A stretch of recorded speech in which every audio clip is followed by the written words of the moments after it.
প্রাচীন ভারতীয় সমাজ শিক্ষাগত এবং পেশাভিত্তিক চারটি বর্ণে বিভক্ত ছিল। শিক্ষক, শাস্ত্রজ্ঞ, বৈজ্ঞানিক, চিকিৎসক, পুরোহিত এদের বলা হতো ব্রাহ্মণ। রাজা, পারিষদবর্গ এবং যুদ্ধ বিশারদরা ছিলেন ক্ষত্রিয়। কৃষক এবং ব্যবসায়ীরা ছিলেন বৈশ্য, আর শ্রমজীবীদের বলা হতো শূদ্র। এই বর্ণ বা জাত কিন্তু বংশ পরম্পরায় প্রবাহিত হতো না। পেশাগত যোগ্যতা অনুযায়ী মানুষের জাত নির্বাচন হতো। যেমন রাজা ভরত, যার নামে আমাদের দেশ ভারতবর্ষ, নিজের 6 জন ছেলেকে রাজ্য শাসনের অনুপযুক্ত দেখে তার দত্তক পুত্রের হাতে রাজ্যভার সমর্পণ করেন। আবার আমাদের সপ্তর্ষি মণ্ডলের অন্যতম নক্ষত্র বশিষ্ঠ মুনি ছিলেন আসলে জেলের সন্তান। পরবর্তীকালে উচ্চবর্ণের লোকেরা সমাজে নিজেদের কর্তৃত্ব বজায় রাখার জন্য জাতপাতের চিরস্থায়ী বন্দোবস্ত শুরু করলেন। অন্যায়ভাবে বঞ্চিত হতে লাগলো একলব্যেরা।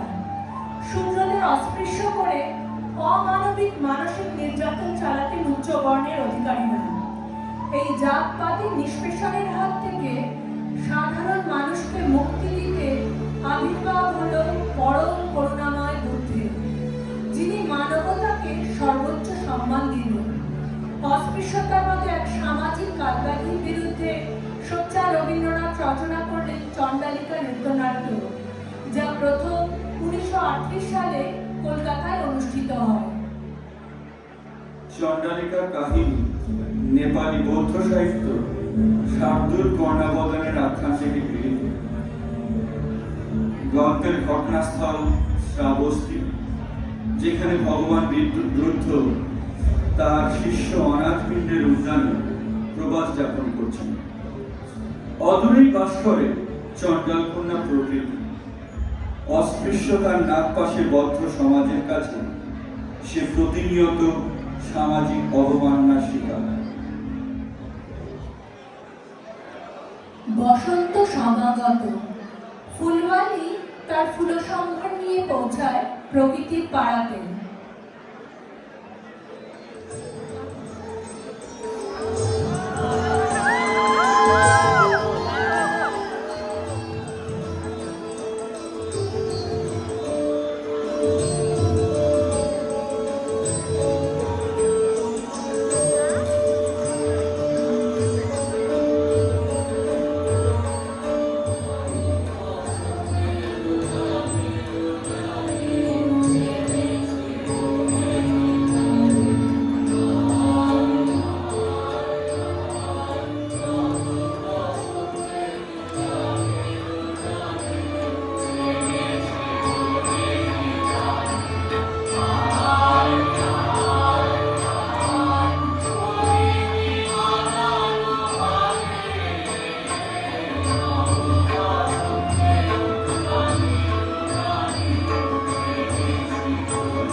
আমি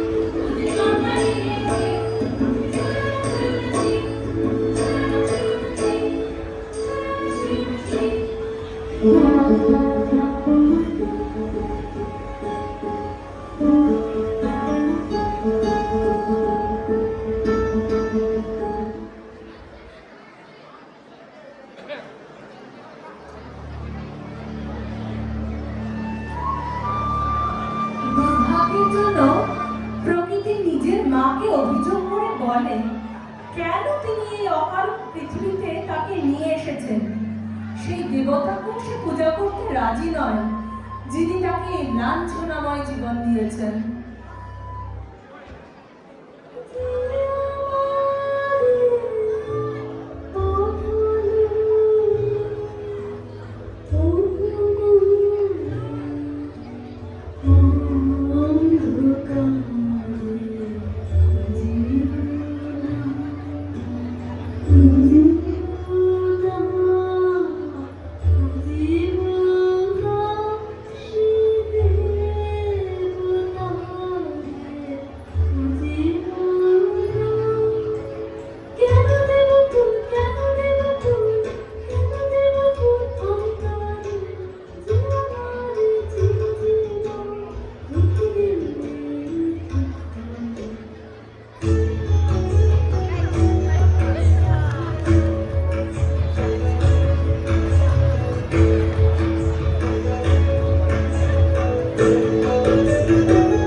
প্রকৃতি যখন তার কুয়ো থেকে জল তুলছিল, তখন বৌদ্ধ ভিক্ষু আনন্দ তৃষ্ণা নিবারণের জন্য তার কাছে জল প্রার্থনা করে। প্রকৃতি জানায় সে চণ্ডাল কন্যা, তার কূপের বাড়ি অসুচি। আনন্দ জানায় বিশ্বপিতার কাছে সবাই মানব সন্তান, তৃষ্ণার্তকে জলদানের মতো পূর্ণকর্মে সেও অধিকারী। এই প্রথম প্রকৃতিকে কেউ তার যথোচিত সম্মান দেয়, আর সে ফিরে পায় তার আত্মমর্যাদা। শুধু একটি গণ্ডূষ জল যেন উত্তাল প্রেমের জোয়ারে ভাসিয়ে নিয়ে যায় তাকে, নবজন্ম হয় তার।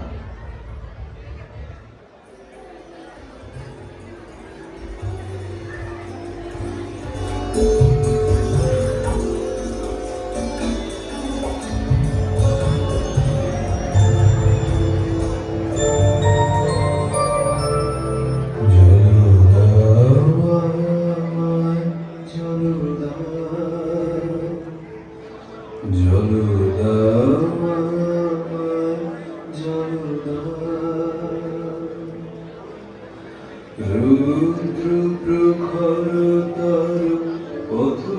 সুদীর্ঘ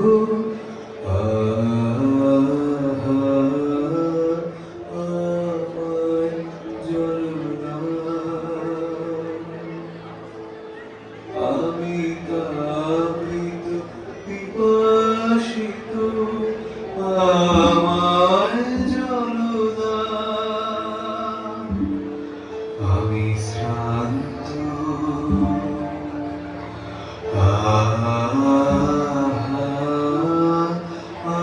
আমায় জলনা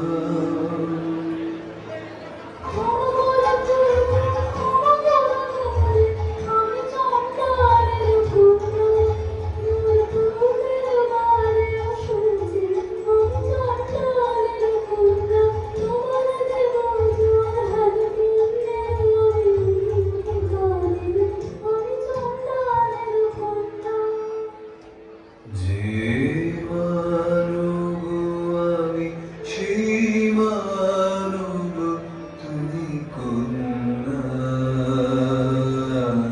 যে মানব আমি সেই মানব তুমি কন্যা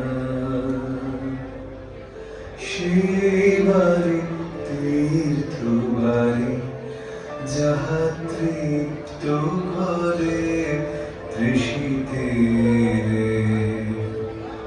জল দাও আমায় জল দাও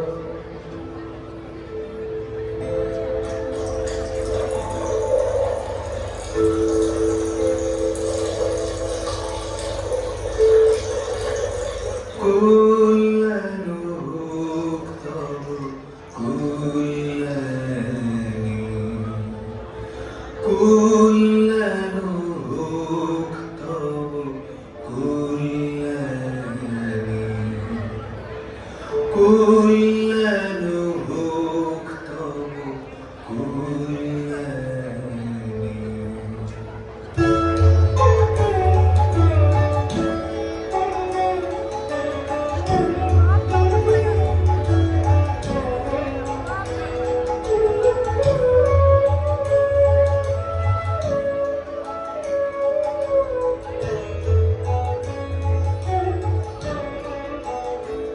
শুধু কীর্তি তুল্য সুজা নিবেন তাহার পরবর্তীর অমর কবিতা শুধু কীর্তি তুল্য সুজা আমার উজ্জ্বল অকুল সমুদ্র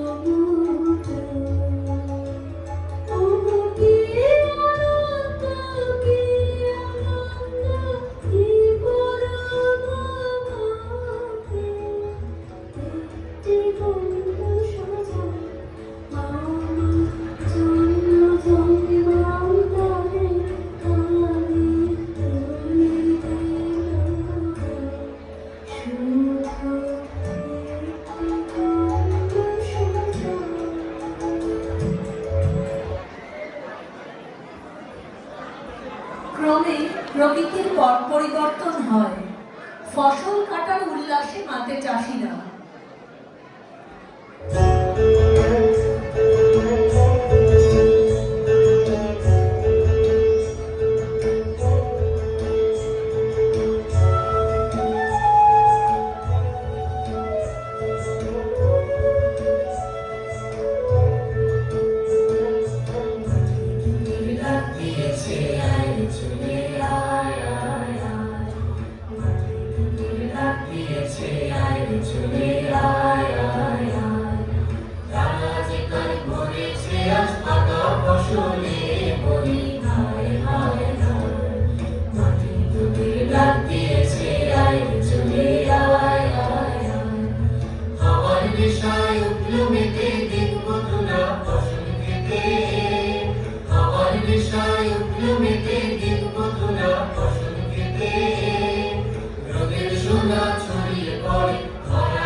ডাক দিয়েছে আয় চলে আয় আয়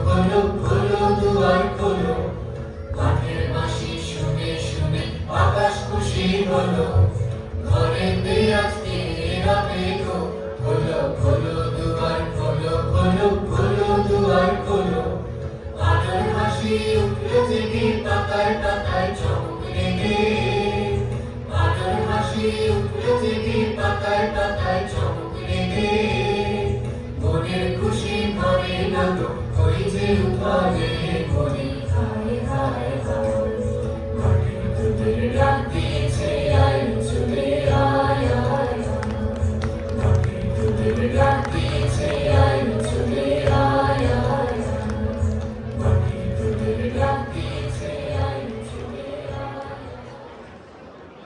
মেয়ের ভাবান্তর মায়ের চোখ এড়ায় না। তিনি জানতে চান প্রকৃতির প্রেমিক কি স্বজাতির কেউ, যার জন্য সে উমার মতো তার শিবের জন্য তপস্যা করছে।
সেই কথাই তো বলে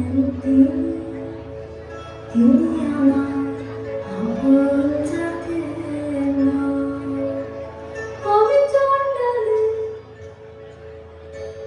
সে যে মিথ্যা সে যে মিথ্যা সে যে দারুণ মিথ্যা শ্রাবণের কালো জেবে আমি যদি নামতাম চন্ডাল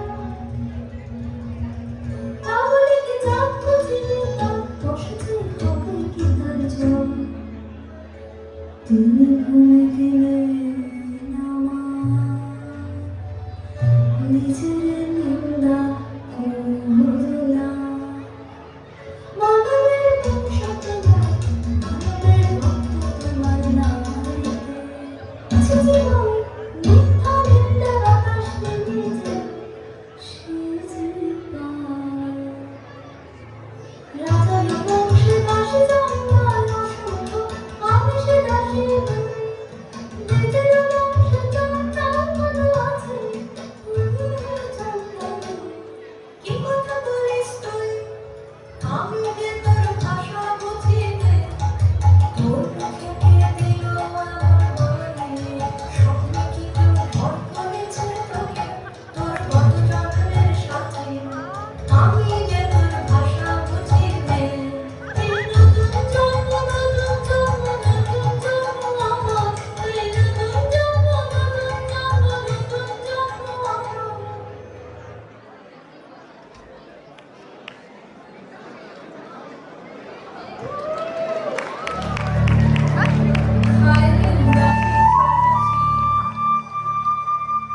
যার জন্য প্রকৃতি চাতক পাখির মতো অপেক্ষা করছে তিনি তো আর এলেন না তার দ্বারে ক্ষুধার্ত প্রেম ভালো মন্দ বোঝে না প্রকৃতি তার মাকে অনুরোধ করে আনন্দকে কঠিন থেকে কঠিনতম জাদুমন্ত্রে বেঁধে তার কাছে নিয়ে আসতে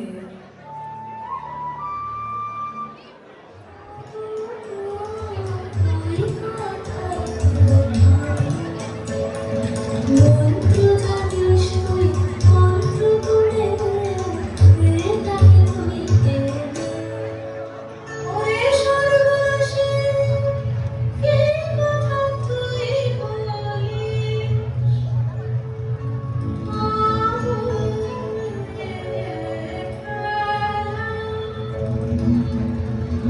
শুনে বুক কেঁপে ওঠে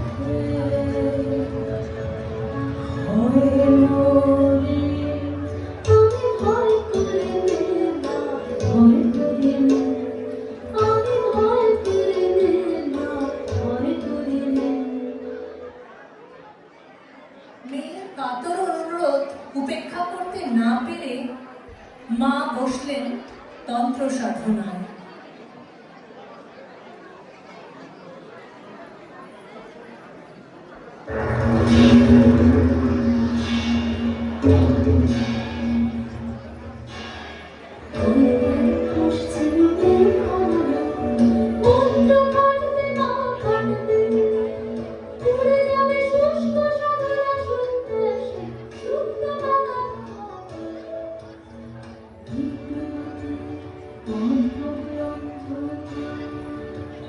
ঝড়ে বাসা ভাঙা পাখি সে যে ঘুরে ঘুরে পড়বে সে ঘরে দাঁড়ে ঘরে ঘরে ঘুমের কাছে ছেড়ে দিতে থেকে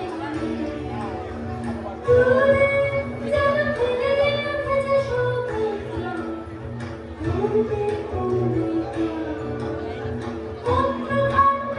করবে এবার আয়নার সামনে নাচ দেখি তুই দেখ দেখি কি ছায়া পড়লো এবার আয়নার সামনে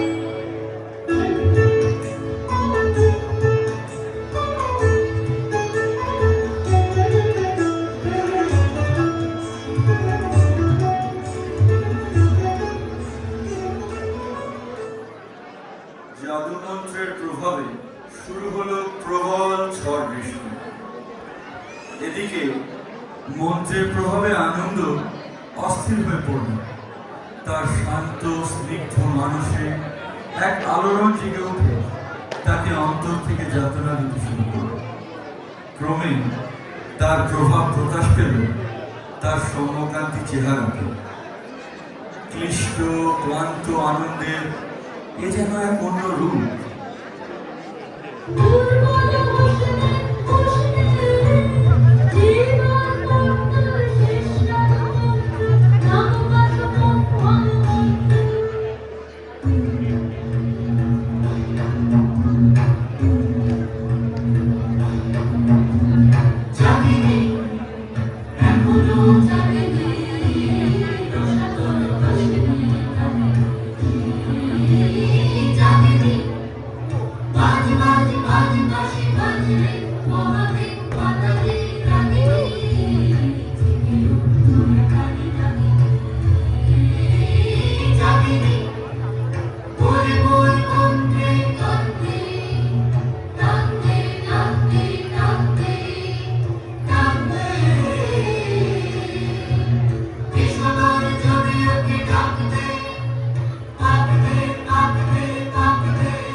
শক্তি রোধ করতে পারেনি। মহাবিষ্টের মতো চলতে চলতে এসে পৌঁছান চণ্ডালিকার কুটির প্রান্ত। যন্ত্রণাকাতর ভগ্ন হৃদয় আনন্দকে দেখে অনুতপ্ত হয় প্রকৃতি। কোথায় সেই সৌম্যকান্তি দীপ্তিমান সন্ন্যাসী যাকে সে ভালোবেসেছিল? সে উপলব্ধি করে প্রকৃত প্রেম সব বন্ধনের ঊর্ধ্বে। দেবসুলভ আত্মাকে মাটিতে টেনে নিয়ে আসার জন্য সে ক্ষমা প্রার্থনা করে। আনন্দর ক্ষমা সুন্দর দৃষ্টিতে প্রকৃতির প্রেম হয় ধন্য। বুদ্ধ স্মরণে ক্ষুদ্র মানুষ উত্তীর্ণ হয় মানবে।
2 মিনিট সময় চেয়ে নেব জাস্ট সবাইকে ইন্ট্রোডিউস করিয়ে দেওয়ার জন্য, যারা মঞ্চে ছিলেন এবং যারা মঞ্চের বাইরে থেকে আমাদের সহযোগিতা করেছেন তাদের আমি সবাইকে একবার মঞ্চে ডেকে নেব।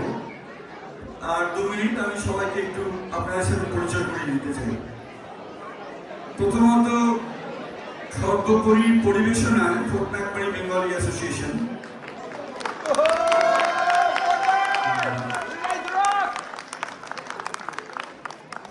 নৃত্য পরিকল্পনা ও পরিচালনায় মুনিয়া চ্যাটার্জি,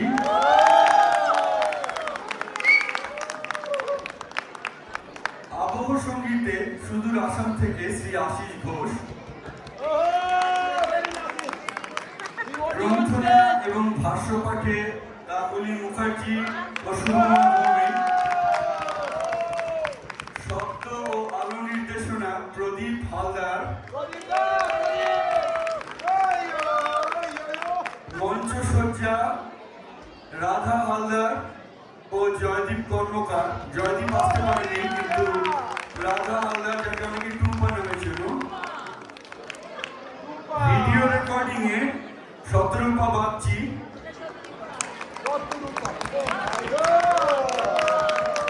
সাজসজ্জায় ইলা মণ্ডল,